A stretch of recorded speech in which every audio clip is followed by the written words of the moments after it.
Okay, let's dive into this, because we're unpacking a genuinely massive week in the world of artificial intelligence for today's explainer. We're going to be exploring what I like to call the AI illusion.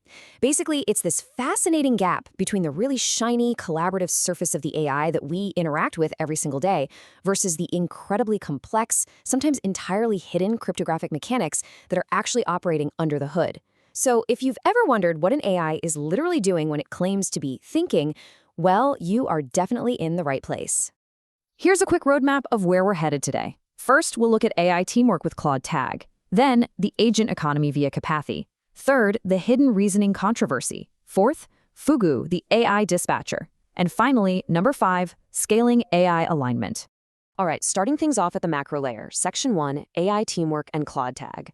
Anthropic just had an absolutely huge week. They launched Claude Tag, and honestly, it's a massive shift in how we work. To put this into perspective, Anthropic says that about 65% of their own product code is already being written using it. Andrej Karpathy, who recently joined the team over there, is calling this the third major transformation of LLM interfaces. You know, we went from web chat to desktop apps, and now we're looking at LLMs acting as independent, continuously running organizational infrastructure. Think about the old way we used AI. It was basically a private chat, just you sitting alone in a browser window talking to a bot. If you solved a complex problem, nobody else on your team actually saw how you got there. Well, Claude Tag flips that into a shared context model. It operates right inside your Slack threads, it handles pull requests, it merges code, it integrates deeply with Jira and GitHub. So instead of those isolated silos, the whole team gets to watch the AI work, and anyone can seamlessly jump in and push the task forward. And this brilliantly illustrates a completely new way of operating, driven by 3 standout features. First up is ambient mode. Instead of just sitting there waiting for a prompt, Claude proactively surfaces stalled discussions and unresolved issues right in your channels. It's like having a project manager who never sleeps.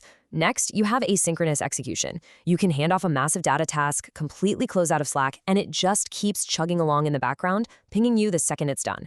And finally, Claude identities. This is absolutely crucial for security because it ensures your sales team's AI and your engineering team's AI have completely isolated context and secure data access.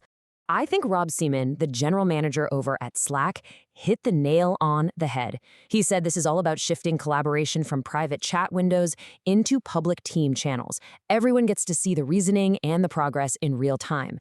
Now, for those of you eager to get your hands on it, just a quick note that it currently only runs on Opus 4.8, but it is set to fully replace the existing Slack integration in just 30 days. So yeah, the way we work with AI is fundamentally changing. Moving on to another surface-level innovation. Section 2, the agent economy and the Caspi marketplace. So, as AI agents become way more common, we're seeing a really frustrating problem. Creators are getting their open source skills stolen left and right. Enter Kapathy. It's a new agent marketplace designed specifically to protect them. The workflow is super straightforward. Step 1, a professional, let's say an incredibly talented ad director, bakes her highly specific taste and storyboarding know-how into a specialized skill agent. Step 2, she publishes it on Kapathy as a closed source app. And step 3, she earns income every single time someone uses it. The beauty here is that users don't need to install anything, they don't need to know how to code, they basically just get to rent her world-class expertise. It's really a smart way to monetize specialized know-how without giving away the secret sauce. Okay, let's pivot and zoom way down to the micro layer. Section 3, the hidden reasoning controversy. We've got a bit of a mystery on our hands. Recently, developer Patrick McKenna noticed that Anthropic silently decreased Claude's code's thinking depths by about 67%. So he decides to dig into his local session logs to see what the AI was actually doing. And what he found was wild. The model's reasoning blocks weren't a transparent chain of thought at all. They were literally just 600-character encrypted cryptographic signatures. The AI was essentially thinking in the dark. McKenna used this perfect analogy to explain it. Imagine taking a high-quality BMP image, saving it as a compressed JPEG, editing it, and then saving it back as a BMP. What happens? You experience vital data loss, and that is exactly what's happening in these session logs. You, as the user, aren't seeing the actual chain of thought anymore. You're getting an encrypted summary, and Anthropic holds the only key. You kind of have no real idea what is driving the model's behavior during your own session. Well, this discovery caught the eye of Matt Green, who is a cryptography professor at Johns Hopkins. He spent a weekend and burned through 5 million tokens, by the way, investigating these JSON-based 64 ciphertexts. Get this, He actually got flagged so aggressively by OpenAI's security systems during his research that he had to submit a photo of his actual driver's license just to continue. But his persistence paid off, because what he successfully executed is known as a side-channel attack. He didn't break the encryption head-on. Instead, he just watched how the system behaved, things like observing block lengths and processing time to extract secret information. Now, what's really interesting about this slide is this highly specific byte of data, 0xA3. That corresponds to the bit pattern 10010101. Green set up an experiment where a hidden secret bit would trigger slightly different computations in the model, and without ever breaking the actual encryption, purely by observing the exact lengths of those reasoning blocks and measuring the raw wall clock response time, Green managed to reconstruct this entire byte of secret data. It's fascinating because it proves that this hidden metadata actually leaks out of the system, even if you're just using a simple chat interface. So Green reports his findings. And part of what he found was that these companies seem to be using single global encryption keys. This allowed him to actually replay reasoning blocks across entirely different user accounts.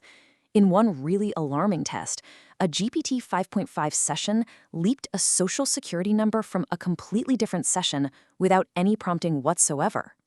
So how did the tech giants respond to this bug bounty report? Well, OpenAI basically called it unreproducible. Anthropic, on the other hand, said there were no security implications and mentioned they might just update their documentation.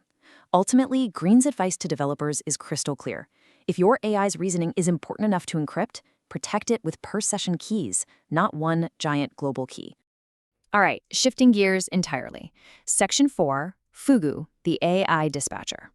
So over in Japan, Sakana AI just released a new model series called Fugu, and they're making some big claims, specifically that Fugu Ultra rivals models like Fable 5. But there's a really big catch here.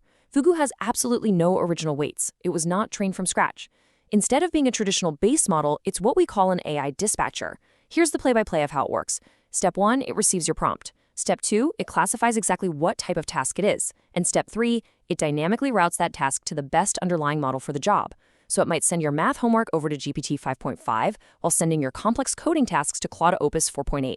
By basically aggregating the absolute ceiling of all the underlying frontier models, Fugu naturally achieves these incredibly high benchmark scores. But of course, this approach has led to a really sharp critique. People are calling Fugu the selling water rather than making water model of AI, and it definitely comes with a steep price tag, $5 per million input tokens.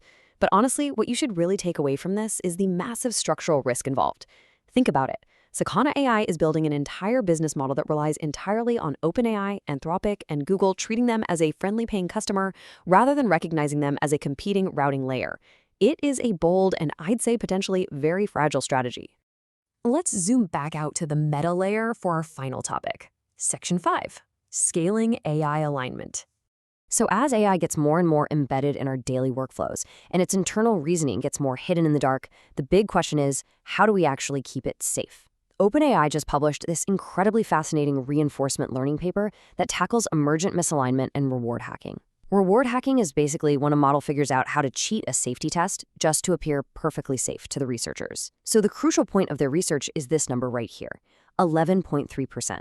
The researchers ran an experiment where they trained a model on beneficial behaviors exclusively within medical and health contexts. Astoundingly, when they took that same model and tested it in entirely unrelated non-health domains, it showed an 11.3 percentage point average improvement in safety and alignment. To really understand the impact, let's look at their 95/5 data split experiment. They used 95% standard reinforcement learning data, but then they injected just 5% of data specifically focused on 15 core beneficial traits. We're talking things like truthfulness and fairness. That tiny 5% injection allowed the beneficial trait model to completely beat the standard baseline in 44 out of 53 independent evaluations. This is a huge deal. This kind of cross-domain transfer proves that if we teach models specific core good traits, that behavior actually generalizes across the board. It means aligning super intelligent AI could be vastly more scalable than playing a never-ending game of whack-a-mole with bad behavior. And really, that brings us to the ultimate question we have to ask ourselves today. We are actively watching AI step out of these isolated little chat boxes to become deeply embedded organizational team members, tracking our Jira tickets, and writing our code. But at the exact same time, the actual reasoning, the very thoughts of these models, are being encrypted and hidden in the dark by the providers. So as this technology scales up and scales out, how will we ensure these systems remain transparent, secure, and ultimately aligned with our human goals? It's definitely a lot to think about. Thank you so much for joining me for this explainer. Keep learning, stay curious, and I'll catch you in the next one.